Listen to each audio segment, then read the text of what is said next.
My name is Maya Brooks. 3 months ago, I was arguing about napkin colors for an $80,000 wedding outside Chicago. Today, I'm 1,000 miles away in a city I'd never visited. And the man I almost married, Ethan, is sending me hate texts from a number I've already blocked. Why? Because one night while we were planning our perfect day, he looked me dead in the eye and said, "I don't want to hear about your feelings anymore." Just like that, like my emotions were noise to mute. If you were me, would you walk down that aisle or walk out? Tell me in the comments. And if this hits a nerve, like and subscribe so more women hear this. So picture this. My name's Maya Brooks, I'm 31, and I'm standing in my tiny kitchen outside Chicago, surrounded by pastel sticky notes and wedding spreadsheets, trying not to cry over a seating chart. You ever hit that point where you're technically living the dream, but your chest feels like someone parked a truck on it? That was my daily baseline back then. My fiancé, Ethan, is in his zone. He's got the guest list printed, 3 different Excel sheets open, color-coded markers, the whole project manager fantasy. He thrives on being the guy who has everything under control. And on paper, we did. 4-year relationship, big glass-walled venue booked, upgraded catering, the must-have photographer, a neon sign with our names on it, and an $80,000 price tag quietly strangling me from the inside. Here's the part that still makes my stomach flip. Around 70% of that money, my savings. My future home, future kids, future emergency fund savings. Years of saying no to trips and gadgets and nights out so that one day I could have choices. And suddenly all my choices were turning into floral installations and signature cocktails. While Ethan is happily lining up who sits next to who, I keep glancing at the budget on my laptop. Every time I see the number at the bottom, it's like my heart drops straight into my shoes. After all the deposits, all the upgrades, we'd have maybe $8,000 left. Total for both of us. No honeymoon booked, no safety net, no backup plan. Just vibes, filters, and a hashtag. I finally set my pen down and say as calmly as I can, "Hey, can we hit pause for 1 second? I really need to talk about something." He doesn't even look up. "We don't have time for a pause, babe. They need the final seating chart tomorrow." He laughs like I'm being cute. You can drink water and move Aunt Linda at the same time. Multitask. And I remember thinking, this is so small. This is nothing. Just push through. But my brain was already buzzing from work. System bugs, production issues, nonstop pings, and the wedding had become this second full-time job that I didn't sign up for. So I try again. I know, but I'm really overwhelmed with the money, with everything. I feel like I'm drowning half the time. He sighs. Not a tired sigh, a sharp, impatient one. "Maya, you've been stressed about money for months. It's a wedding. Weddings are expensive. That's just how it is." I swallow and keep going because if I stop now, that's it. I get that. I'm not saying cancel. I just want to talk about cutting a few things, or at least acknowledging that I'm struggling. I feel like I'm disappearing into this wedding. I miss us talking about anything else. He leans back and finally really looks at me. Not like someone he loves, more like a problem he has to solve quickly so he can get back to the fun part. And then he says the sentence that splits my world open. "I don't want to hear about your feelings anymore." Just like that, flat, clean, like a door slamming. For a second, I honestly think I misheard him. I kind of laugh and go, "Wait, what?" He shrugs. "Every conversation lately is you being anxious, overwhelmed, stressed. It's exhausting. I'm trying to plan the happiest day of our lives, and you keep dragging dark clouds into it. I need you to stop." Shock number 1. He says it like it's completely reasonable to ask your future wife to mute her emotions. Shock number 2. He genuinely doesn't see anything wrong with it. He keeps going. "Not all the time, okay? I just need you to be excited with me for once instead of spiraling. We can't turn every seating chart into a therapy session." Therapy. He says it like it's a slur. In that moment, my brain does this weird split. On the outside, I pick my pen back up, force a smile, and say, "Sure, let's finish the chart." On the inside, something very quiet and very final clicks into place. If he doesn't want to hear my fear now when things are just theoretically stressful, what happens when life actually hits us hard? That night, I sit alone in the spare room in the dark, listening to the hum of the fridge and the echo of his words. I don't want to hear about your feelings anymore. Over and over and over. Let me ask you something. If the person you're about to marry looked you in the eye and basically said, "Your emotions are a problem I don't want," would you still walk down that aisle? Be honest. Drop it in the comments because I genuinely want to know if I'm crazy for how much that broke me. And if you've ever had someone make you feel too much just for having a heartbeat, hit like or share this with a friend. You'd be shocked how many people are silently living like that. Fast forward a few days after the seating chart scene. Same apartment, same tight chest, same fake smile. My routine is basically wake up, pretend everything's fine, carry this invisible boulder of anxiety nobody wants to hear about. Ethan's already gone for the day. There's a half-finished cup of coffee on the counter and a text on my phone. Don't forget cake tasting at 6. No, how are you feeling? No, hey, you seemed off last night. Just tasks. I open my laptop for work, ready for the usual chaos. Warehouse delays, system alerts, a dozen urgent emails that aren't actually urgent. Buried in the middle of all that is one subject line that doesn't match the rest. Senior Systems Engineer Opportunity, Austin, TX. Austin. I almost scroll past it. I've never been to Austin. In my head, it's like this collage of tacos, heat, live music, and tech bros in hoodies. But the recruiter's name, Jake, rings a bell. Months ago, when life still felt flexible, he slid into my LinkedIn DMs. We had a quick call. He said, "I'll keep you in mind." And I mentally filed it under polite lies. Now here he is, saying his client is looking for someone with my exact background. Senior title, leadership, growth path. He wants to know if I'd be open to a quick call. My first instinct? Slam my laptop shut. I'm getting married in 3 months. Chicago is home. Ethan has never once said the words move and excited in the same sentence. But there's this tiny rebellious spark inside me that whispers, just listen. Listening isn't cheating, so I reply. Hi, Jake, I'd be open to a preliminary call. Thanks for thinking of me. As soon as I hit send, my heart is racing, like I just did something wrong. That's how much I'd shrunk myself. The idea of exploring my own career felt like a betrayal. We schedule the call for Friday. All week I play the greatest hits version of myself. I smile at cake photos. I gasp at Instagram reels of weddings at our venue. I say, ooh, that's gorgeous on cue. I never bring up money. I never bring up my feelings. I give Ethan exactly what he asked for, no more emotions. Friday at 3 p.m., I'm back in the spare room, door closed, laptop balanced on my knees. Jake pops up on Zoom, friendly and professional. He walks me through the company, the role, the tech. Then he says the number. The salary is about 40% more than what I'm making in Chicago, plus a signing bonus, plus relocation, plus better benefits. My brain basically blue screens. One part of me immediately starts calculating. I could rebuild my savings in a year instead of 5. I could breathe. I could have options. Another part is screaming, you're engaged. You can't just leave. People have plane tickets. There's a hashtag, for God's sake. At the end of the call, Jake asks if I'd be open to a technical interview with their engineering team. Before the fear can kick in, I say yes. The interview is the following week. Their director of engineering and 2 senior engineers. For an hour, it's all systems, architecture, bottlenecks, scale. No one asks about napkin colors. No one tells me I'm too anxious. They just respect my brain. I feel awake for the first time in months. When it's over, the director smiles and says, I'm not supposed to say this yet, but you're exactly what we're looking for. 2 hours later, Jake sends the official offer. Senior title, big salary jump, relocation package. Start date, 3 weeks out. 3 weeks. 3 months before I'm supposed to stand in a white dress and promise forever to a man who doesn't want to hear my feelings. If you were me, what would you do?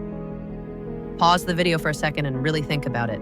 Write your answer in the comments before you hear what he said, because this is where it gets infuriating.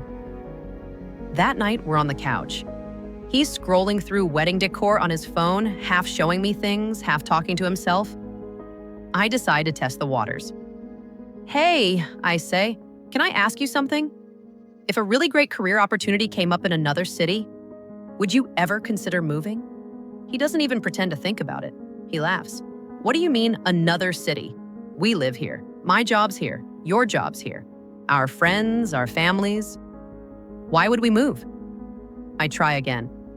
I just mean, if it was really, really good, like long-term kind of good. Now he looks up, suspicious. Is this hypothetical, or are you talking about something specific? My throat closes up. I want to tell him about the offer, about how alive I felt in that interview. I want to give him a chance to say, okay, let's figure this out together. But I remember the seating chart. I don't want to hear about your feelings anymore. So I say the safest, weakest thing. Just in general. He rolls his eyes. Well, my long-term plans are here. I have zero interest in moving to some random city. We can talk about hypotheticals after the wedding if you really want.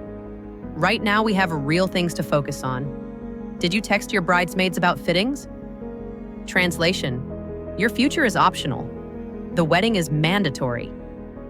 Later, when I finally tell him about the actual offer in Austin, he doesn't pause. He doesn't breathe.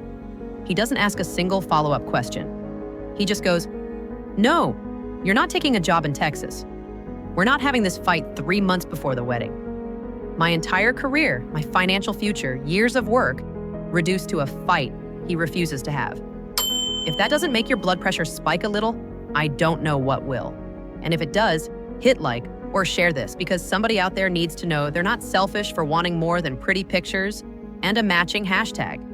So here's where everything snaps. I've got a life-changing offer in one hand, and a man who thinks no is the end of the story in the other. I spend a whole night staring at the ceiling, running through every version of the future I can imagine. Version 1, I turn the job down, we get married, we stay in Chicago, and every time he tells a story about sacrifices he made for us, I quietly count the ways I sacrifice myself. Version 2, I ask him again, we drag this out, we fight for months, and I end up taking the job anyway, but more broken. Version 3, I stop asking for permission. Monday morning, I decide I'm done speaking in hypotheticals. He comes out in his usual crisp shirt, hair perfect, humming like he's in a commercial. Hey, I say, before we head out, I need to talk to you, and I need you to actually listen this time. He goes still, just a tiny tightening around his jaw, but I see it. His body hears, we need to talk, and translates it as danger. Can it wait? He asks. I've got a big meeting. It can't, I say. I got a job offer in Austin. It's a really good one. Senior role, big raise, relocation. He cuts me off with one word. No. No what? I ask, even though my stomach already knows. No, we're not doing this. No, you're not taking a job in Texas. No, we're not having this fight 3 months before the wedding. 3 no's in one breath. No curiosity. No, tell me more. No, how do you feel about it? I try to stay calm. It's not a fight, Ethan. I'm telling you something important. I need to give them an answer.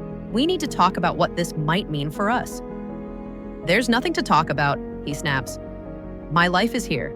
Your life is here. We have 80 grand tied up in this wedding. People have flights booked, and you want to blow it all up for a job? Do you realize how selfish that is? There it is. The word that so many women hear the second they stop being convenient. Selfish, not smart, not brave, not ambitious. Selfish. So my career doesn't matter as much as the wedding? I ask quietly. He rolls his eyes. That's not what I said. But it's exactly what he said. He keeps going, piling on. Why are you being like this? You're acting insane. We're weeks away from the happiest day of our lives and you're trying to sabotage it. And that's when it hits me. He's not talking about our lives. He's talking about his story, his perfect narrative, the wedding he's already imagined down to the drone shots. I don't yell. I don't throw anything. I just look at him and say, I asked you to listen to me when I was scared. You told me you didn't want to hear my feelings. Now I'm telling you about my future, and you don't want to hear that either. What do you actually want from me? He doesn't even hesitate. Stability, he says. I want you to stop spiraling and just be happy with what we have. Just be happy. Like it's a switch. Like I'm an accessory that came with his dream life, and the manufacturer set me to smiling mode by default. He grabs his bag. I have to go. We'll talk later when you're being rational. The door slams, and for the first time in months, the silence that follows doesn't feel suffocating. It feels clean. Like someone finally turned off a loud, ugly radio station that had been playing in the background for years. I realized something crystal clear. He's not going to choose me. He's going to choose the wedding. So I choose myself. I walk to the kitchen table, open my laptop, and click on the email from Jake. My hands are shaking, but there's this steady place under the fear. I type, I accept the offer. Thank you for the opportunity. I hit send. Nothing explodes. The world doesn't end. It just shifts. Quietly but permanently. Like a train sliding onto a different track. The rest of the day I go into full systems engineer mode, only this time the system is my life. I call the venue and cancel. The $12,000 deposit in my name is gone. I don't argue. I open a brand new bank account, transfer exactly half of our joint savings into it, and remove myself from the old one. I hire movers for Wednesday, the day Ethan has 8 hours of virtual meetings in his home office. I walk through the apartment room by room, mentally tagging things. Clothes, books, my laptop, my bike. A few photos of my family, that's mine. The furniture, the decor, the life I built around making him comfortable, he can have it. Then I sit down to write the letter. It takes 4 drafts to get it right. Not because I'm unsure, but because I want it to be honest without being cruel. I tell him I can't marry someone who treats my emotions like a burden and my career like a threat. That I tried to talk, tried to be heard, and he chose silence every time. That leaving now, as awful as it looks from the outside, is kinder than becoming a stranger to myself to keep his dream afloat. I print it and tuck it into my desk drawer, ready for Wednesday. The next 2 days, I play my role one last time. I watch resort videos with him. I nod at honeymoon options. At one point, he actually smiles and says, "You seem lighter lately. It's nice." And yeah, I was lighter because I knew I was leaving. Wednesday morning, he kisses my forehead, grabs his mug, and disappears into his office at 9:01 a.m. Back-to-back calls today, he says. Text me if you need anything. At 9:15, the movers knock. They carry my boxes out while his voice filters through the office door, laughing with coworkers about how wedding planning is stressful, man, but worth it. It feels like I'm watching a movie of my own life from the outside. I put the letter on the kitchen counter next to his keys. I slide my own keys off my ring and lay them there too. For a second, that sight, the keys and the letter together, almost takes me out. But only almost. By 12:30, my things are in the truck, my car is packed, and the apartment looks almost exactly the same. Because honestly, so much of that space was never really mine. I put my hand on his office door for half a heartbeat, not to knock, just to say goodbye to the version of me that would have stayed. Then I walk out. No dramatic showdown, no screaming in the rain, just a woman quietly refusing to disappear. On the drive to Austin, my phone turns into a grenade. Missed calls, voicemails, texts. Oh, what the hell, Maya? How could you do this to him? You've humiliated our family. His mom calls me a coward. His sister says he deserves better. Someone I barely know sends, "We all thought you were one of the good ones." Here's the plot twist. Instead of shattering, I feel steady. Hurt? Yeah, shaken, obviously. But for the first time in months, I can finally breathe all the way down into my ribs. When I unlock the door to that bland little corporate apartment in Austin, generic couch, neutral art, way too bright overhead lights, I realize something huge. Nobody here knows me as the runaway bride. Nobody here expects me to be low maintenance, low emotion, low volume. My new boss, Carmen, shakes my hand on day one and says, "We're really glad you're here." That's it. Not, "As long as you're not too much." Not, "As long as you don't ruin the vibe." we're glad you're here. And that's why I'm telling you all of this, because someone watching this right now is exactly where I was, shrinking themselves to fit into somebody else's perfect picture. If that's you, hear me. You are not selfish for wanting to be heard. You're not dramatic for wanting a life that fits you better than a dress ever could. If this hit you anywhere in the chest, do me a favor. Hit like so YouTube actually pushes this to more people. Comment what you would have done in my place. I read them, and someone else will too. Share this with a friend who keeps calling herself crazy for feeling unhappy in a perfect relationship. Sometimes the most shocking thing you can do isn't blowing up your life. It's finally walking toward the version of it that was always meant to be yours. So now I'm here in Austin. No wedding countdown, no dress fittings, no pastel sticky notes all over my kitchen table. Just me, my job, my bike, and this weird quiet feeling of space. And I won't lie to you, starting over is not glamorous. It's not all new city, new me. It's eating takeout alone, figuring out who you are without the role you were supposed to play, and realizing how much of yourself you'd edited out to keep someone else comfortable. But here's the real lesson I've learned. Love that requires you to go silent is not love that's safe to build a life on. If your needs, your feelings, your future are always too much, it's not that you're asking for too much. You're just asking the wrong person. And still, there's a part of me that wonders, when I left that letter on the counter and drove 1,000 miles away, am I in the wrong? I genuinely want to know what you think. Tell me in the comments what you would have done in my place. If this story made you think about your own life even a little, hit like, share it with someone who might need it, and subscribe so you don't miss the next part of this journey.